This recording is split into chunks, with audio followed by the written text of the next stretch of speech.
Thank you very much. In this era of disclosure, I must disclose that I'm a pediatric neurologist, and my linkage with agriculture is I've got a very small farm with a couple of mango trees and banana trees and some chickens. And the last time I checked, my chickens were having a serious discussion about what's going to happen to them Christmas coming.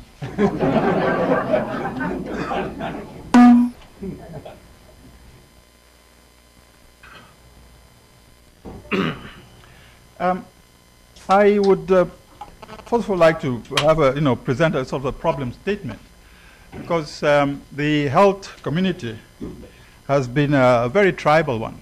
It has been very close-knit and has really not reached out to others to have that linkage. And I do agree with Jeremy, because just a couple of weeks ago I was at the meeting of the West African College of Physicians, and he said that failure to integrate our science, practice, and advocacy hurts everyone, not least mothers and children. So the insular nature, the tribal nature of the health community has been such that we've not been able to reach out to other sectors, and we tend to be in silos in whatever we do. Although we know that agriculture is the primary source of livelihood and nutrients for a majority of the health poor, whereas health tends to concentrate more on the condition of development of the human potential. Agriculture, we know, is driven by the economic development, whilst health tends to safeguard human development. These sectoral functions that have been put on the two sectors has really kept the two sectors apart. It's defined what they to do and how they to proceed.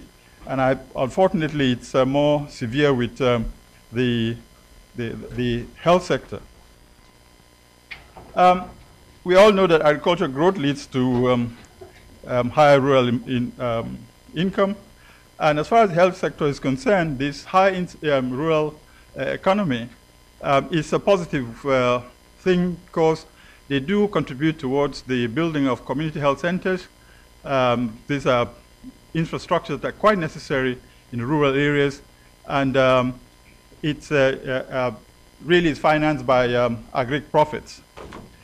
So progress in health, really, and nutrition can only be achieved if we look seriously and consider that agric development is very important for this progress in health and nutrition. What do we know?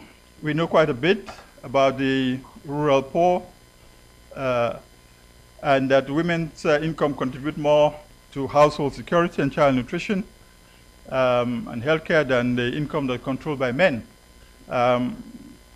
For men, I think in African context, they tend to go and marry more wives rather than put it on child nutrition and household security.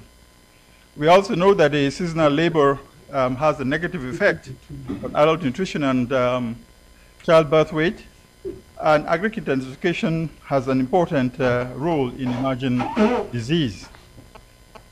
My early involvement with nutrition is in the area of supplementation and fortification, but these are really for short-term interventions rather than long-term interventions. We have some ongoing linkages in West Africa. My experience and exposure has been very Africa-centric. So I'll be focusing more on Africa than any other region. And these are just some of the ongoing linkages that I've been sort of involved in one way or the other. We've heard about the HKI and the Francophone West African states, the small farmers and the collaboration we had with them in the West African Health Organization, and also the agri-children's development, agri-children's empowerment that you have in Liberia. We also have the ECOWAS Nutrition Forum for the West African states.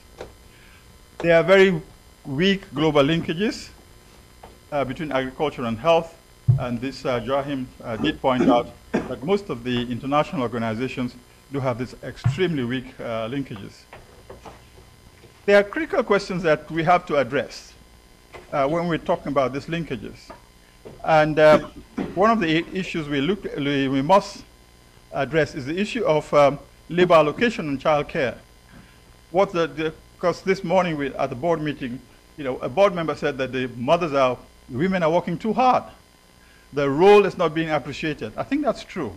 Because when it comes to health issues, the decision-making process within the household as to who goes to the field, who takes care of the child, and so on and so forth, is extremely important. And we also know that maternal education has a positive effect on the health of the family. The part played by agric intensification in emerging diseases is now becoming very well known and very global.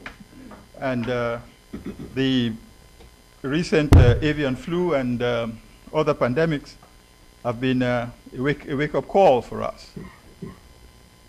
There are negative effects of agriculture on health.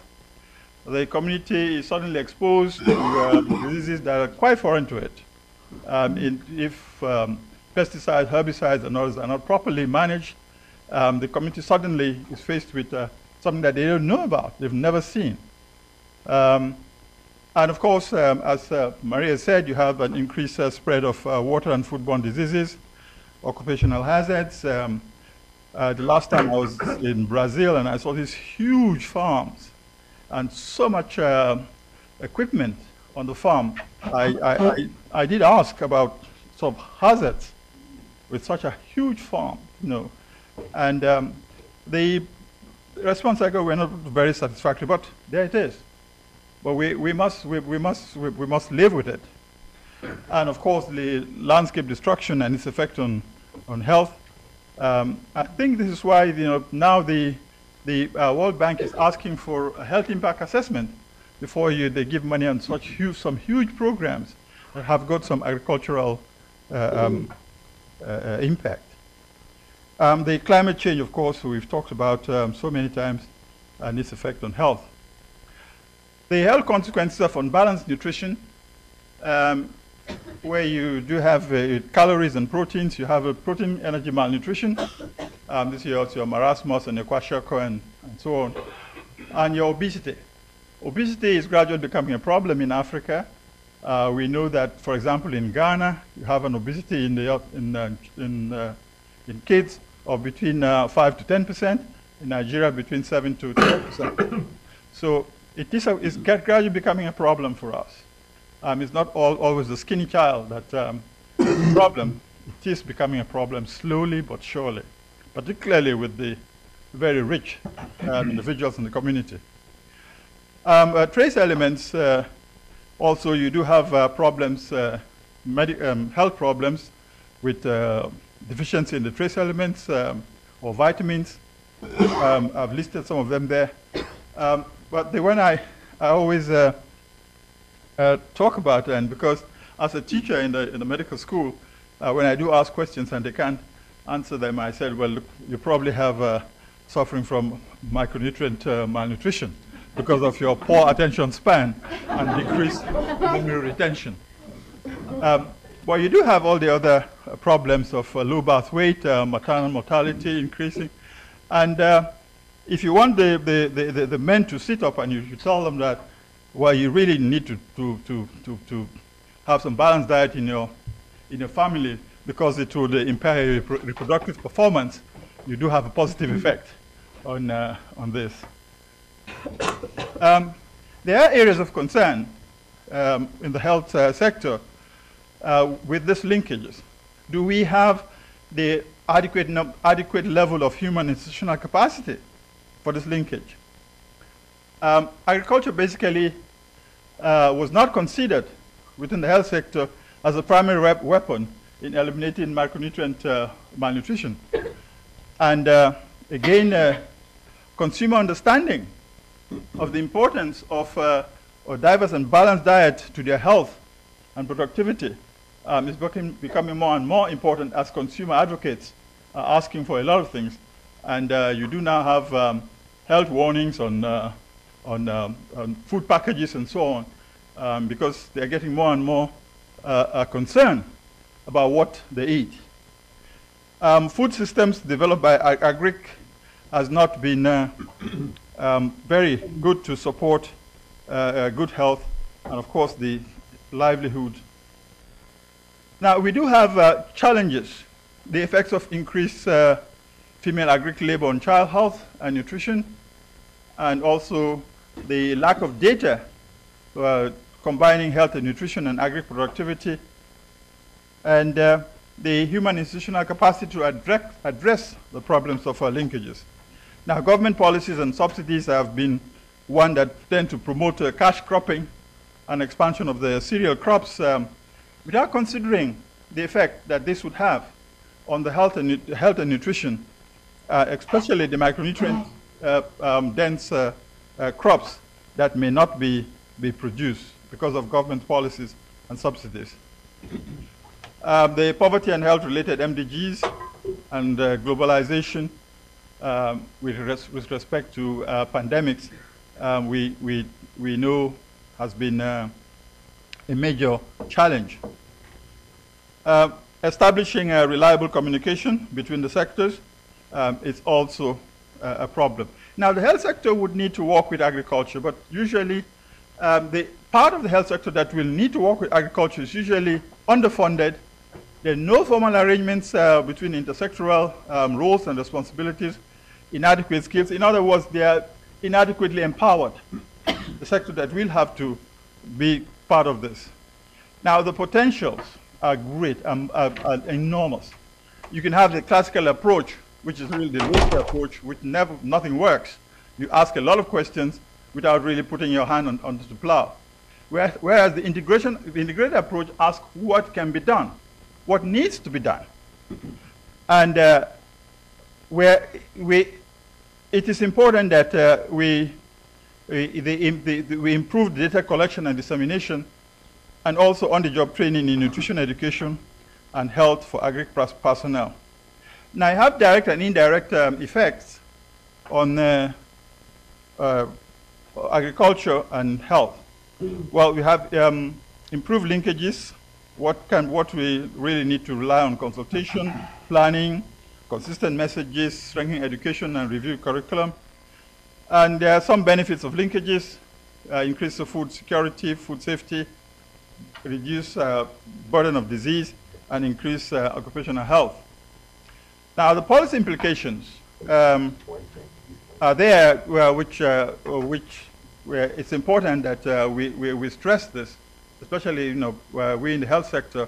Certain policies do affect the population, which we really cannot respond to unless these are properly addressed.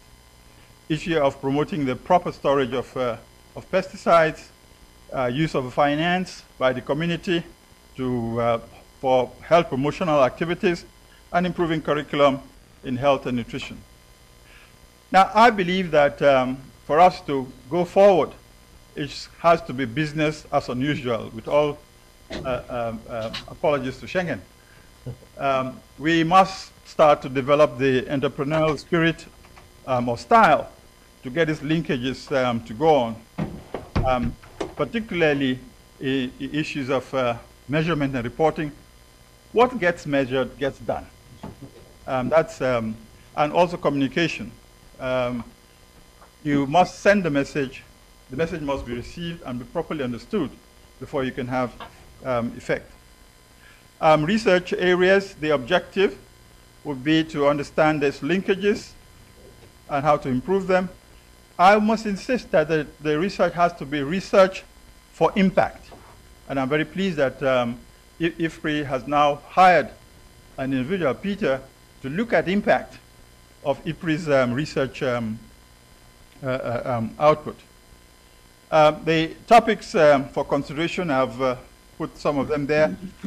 Particularly, I would probably look at what are the factors that affect utilization of agric income and how this income is disposed of, and the impact the health impact assessment of urban sustainable agriculture.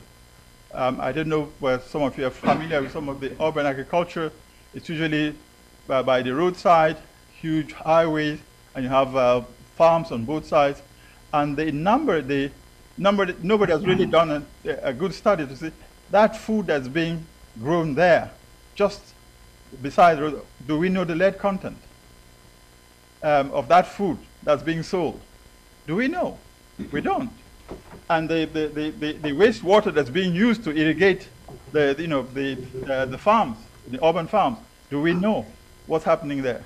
These are all issues that we really need to look at.